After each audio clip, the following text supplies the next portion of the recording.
Hey, so for this QR thing, you basically you have a couple of options. Depends on how your basically your what you call it process is going to work. So either way, you need to feed the email to or like your unique key ID, whether it's name, email, phone number, or something.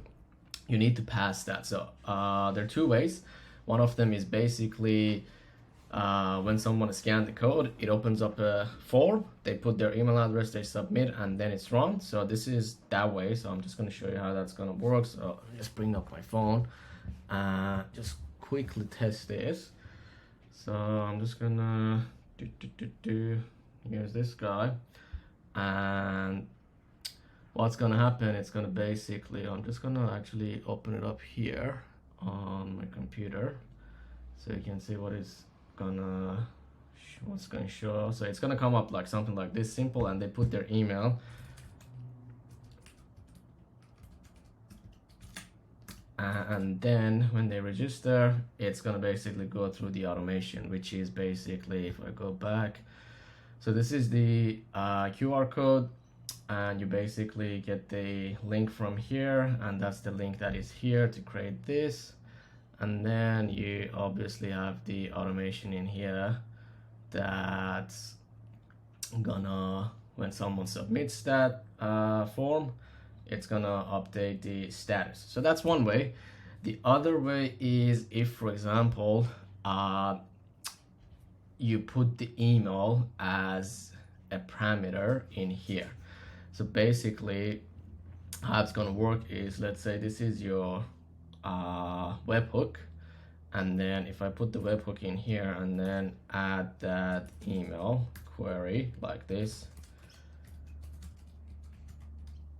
and now if I scan this guy and then I'll go here and check the response, let me just scan it, and you will see that it's gonna update it to, let me just update the email, it's gonna pass the email. So let me just scan this one as well. So here we go, there we go.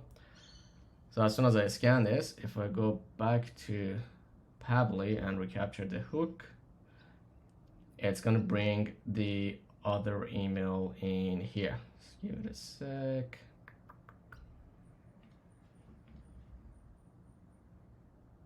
It's a bit slow. I'm just gonna pause the video for it to come. There we go. So the email came in. So what then you can do, you can add another action, which is going to be your GHL automation, and basically run the automation and confirm the booking. So this can be done via trigger links. It's honestly, the main thing is like how you want to go about it. The thing is, you have to pass that unique parameter, whether it's email or their phone number, within the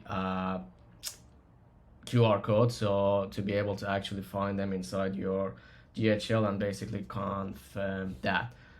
Let me know if you need more help, or if you have a specific other type of situation that you want to handle with QR code.